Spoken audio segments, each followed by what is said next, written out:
Hello, everybody, and welcome to an episode of the Lions Grid. It's been a while, a couple of weeks. Just came back from India. Was there for 2 weeks celebrating a wedding of my friends Karthik and Anushka. And unfortunately, I wanted to try and do maybe an international episode, do some episodes from over in India, but just with the Wi-Fi situation as it was, just wasn't going to happen. So we took the last 2 weeks off, and of course, over those last 2 weeks the Lions decided to go on a two-game winning streak, beating both the Chicago Bears and the Green Bay Packers. And now we come in here to week 11 of the NFL and find ourselves the Lions traveling to New York to take on the Giants.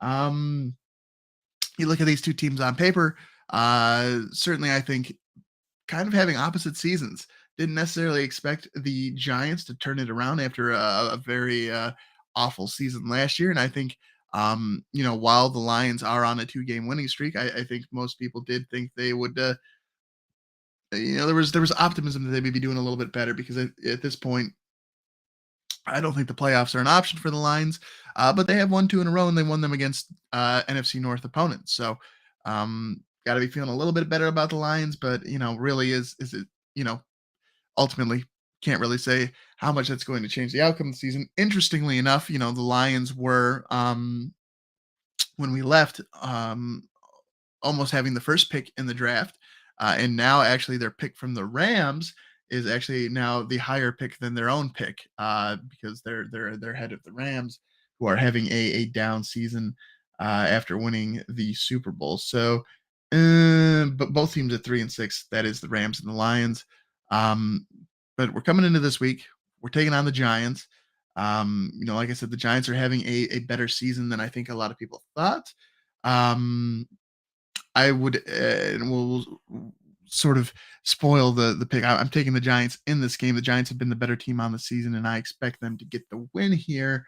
But it's kind of interesting because, you know, um, you look at this Giants team. Uh, the Lions defense is one of the worst in the league. They give up a lot of points. They make a lot of teams look good. You saw what Geno Smith did earlier in the season. Not that Geno Smith hasn't been having a good year for the Seahawks. He's been having a fantastic year. But teams seem to do well against this Lions defense, which has trouble stopping anybody. So it's going to be interesting because the Giants in their last 37 games have not scored 30 or more points. That's the NFL's longest streak. And so it's going to be interesting. You have a Lions defense that gives up a lot of points. You have a Giants team that does not typically score a lot of points. And you have a Lions offense, which does score a lot of points. Now, it is an away game. Typically, they do better at home and when it comes to points per game. Um, but again, we've seen Jared Goff and this Lions offense be successful.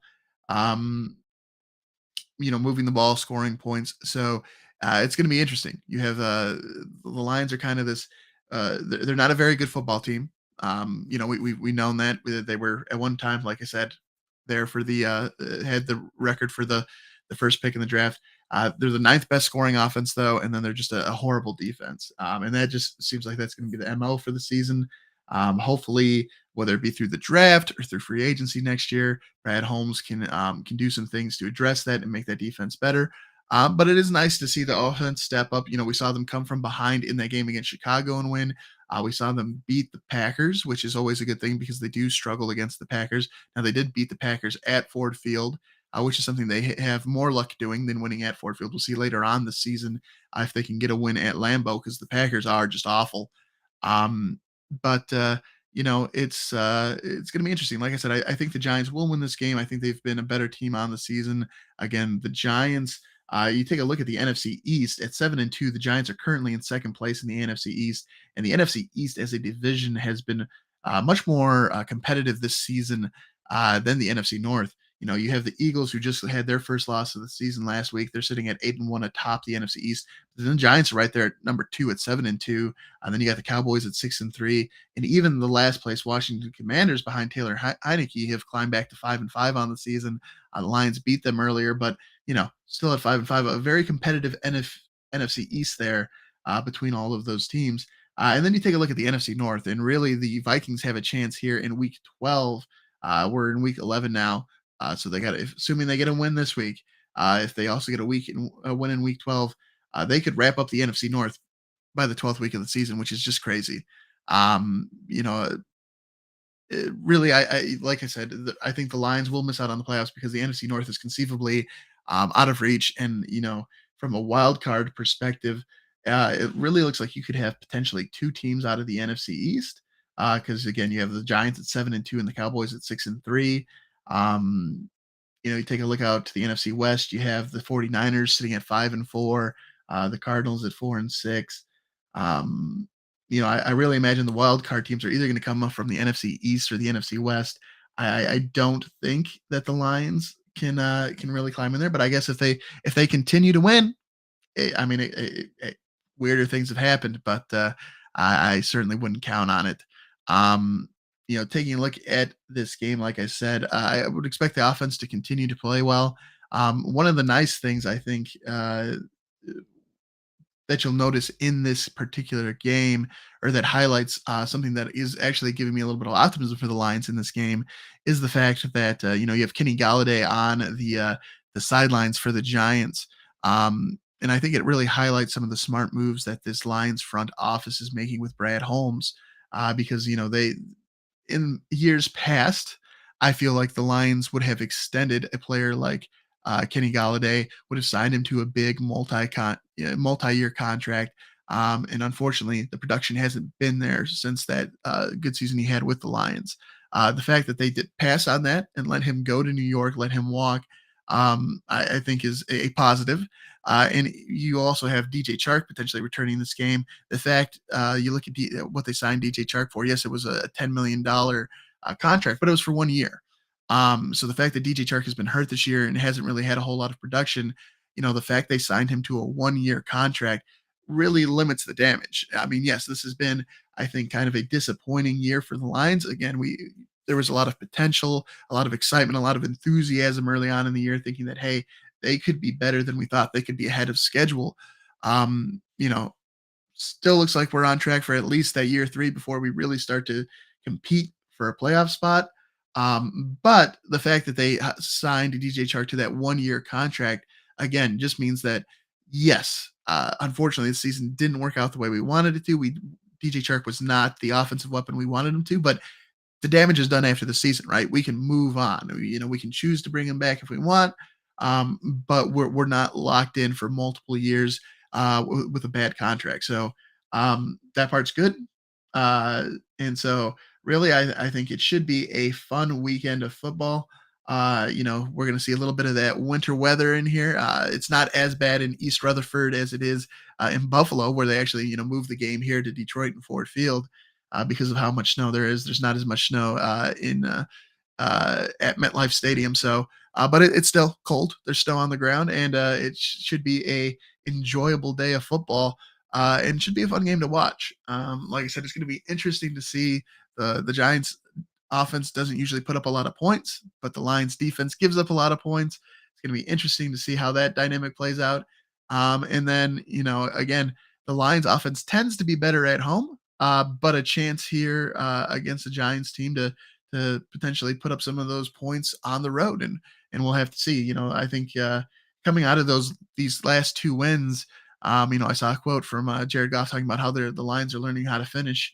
It'll be interesting to see how they play against a team like the Giants, who, again, sort of surprising that they're 7-2 on the season, and that they've been playing as well as they have been, but sort of a good measuring stick, I think, for the Lions.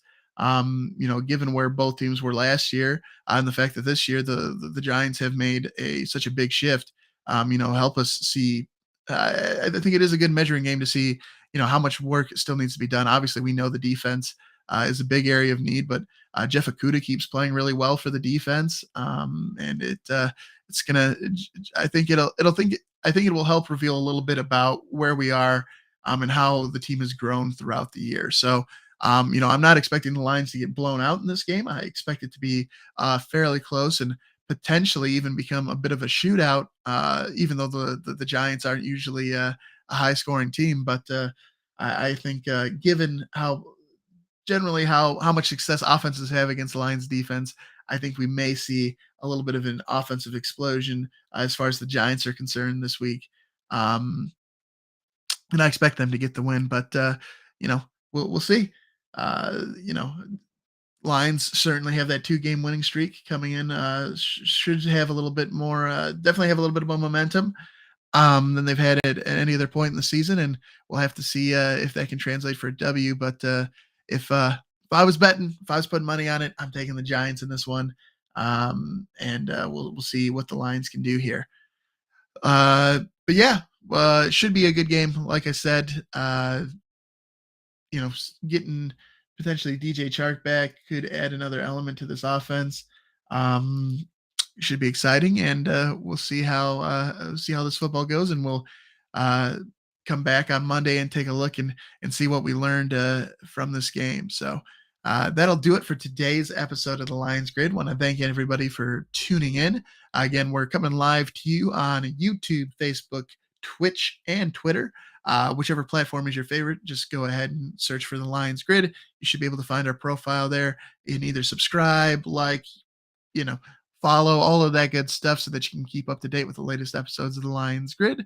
And like I said, we'll be back for an episode on Monday to do a recap of this week's game. I'm good to be back after a little bit of a hiatus there as we were traveling through India and again celebrating the wedding of Karthik and Anushka. If you guys are watching, hello, congrats again, and thanks for having us out there. It was fun, but now sort of settling in back here, getting back to the regular routine and doing some Lions Grid. But we will catch you on Monday after today's game. See you next time.